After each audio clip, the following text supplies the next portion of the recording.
In January, New York City plans to roll out the nation's largest municipal identification card program, joining New Haven, Connecticut, and San Francisco, among other cities with similar identity cards.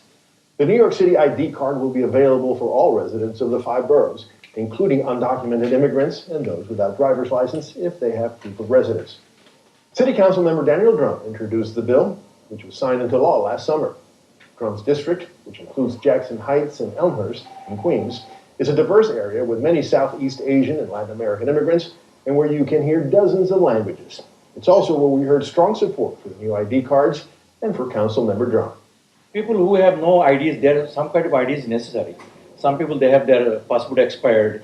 They are very afraid to get in public places. They are living behind. All undocumented people deserve the same rights as everybody else, and our elected officials in the area will help anybody who comes through the door, because if they've been witnesses of crimes, they should not be afraid of coming to the police. My concern with any of these things is there's so much data out there where you can get so much information about people, and we do know that the government, looks for certain people, targets certain groups. So that's my fear about it. I frankly can't figure out why anyone would not want to participate. I think it's helpful. And with me now is Councilmember Dromm. Councilmember? Great to be here. Now, Councilmember, we know why people think it's a good idea, why they like it, but why do we need it? Well, there are many people in New York City who currently don't possess identification. And as you probably know, you need identification to go anywhere in New York City. You can't pick up your child from school, you can't enter buildings, and so having a photo identification is extremely important in today's world. Well, you're presenting this as an ID for all New Yorkers, but overwhelmingly, most New Yorkers don't need this. And as you know, some will argue if people are undocumented, they should make the effort to get the documents that everybody who's documented has, rather than a new document.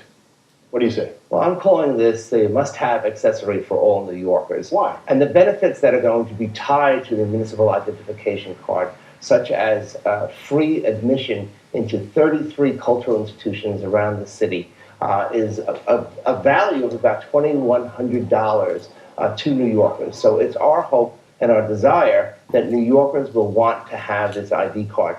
But if the ID card is important, relevant, and necessary, why do you need a sweetener like that to get people to get one? Well, because it's also going to be open to undocumented folks. And so we don't want to create a database of undocumented folks that somebody could come in and look at and find out who they are. So the key component to this is having all New Yorkers buy into it so that we will not know exactly who is documented and who is not documented. By the way, how many undocumented New Yorkers do you think could potentially take advantage of this? Well, I believe that all undocumented take advantage. About 500,000 undocumented folks live in New York City right now. And could you give us some quick examples, 1 or 2 examples of the public and private services that these New Yorkers will have access to with a card that they don't have now? Sure. So, a parent going to pick up their child in a local public school cannot enter that public school unless they have some type of a photo identification. So that's vitally important to parents, obviously.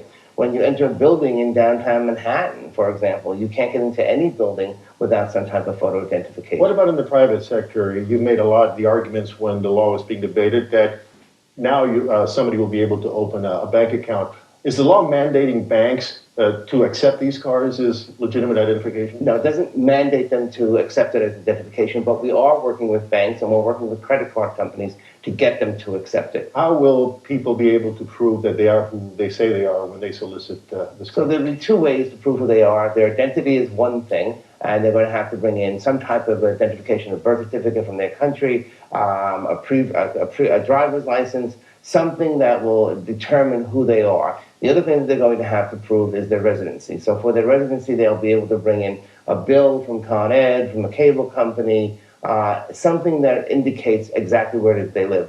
For those who are homeless, they'll be able to bring in a letter from the shelter where they're currently residing. And the biggest benefit to transgendered New Yorkers is that they'll be able to determine which sex they want to have on that identification as well. How important is this for your constituents, for the people whom you represent? And this is vitally, vitally important. One of the issues is that those undocumented folks who can't produce identification when they're stopped by a police officer are oftentimes brought into the precinct, and then they are arrested there. when you have identification on you, you can prevent that arrest. And so for those who don't have identification, this is vitally important that you don't have to face that arrest. And when will we know that this identity card is working as you hoped it will? Well, the card will be issued beginning in January, and then we'll take a look at the numbers that are coming in, and hopefully as we move along, we'll have additional benefits that will attract other people. So I'd say within 6 months to a year, we'll get a feel of how many people are signing up. All right, Councilmember Dromm, thank you so much. Thank you.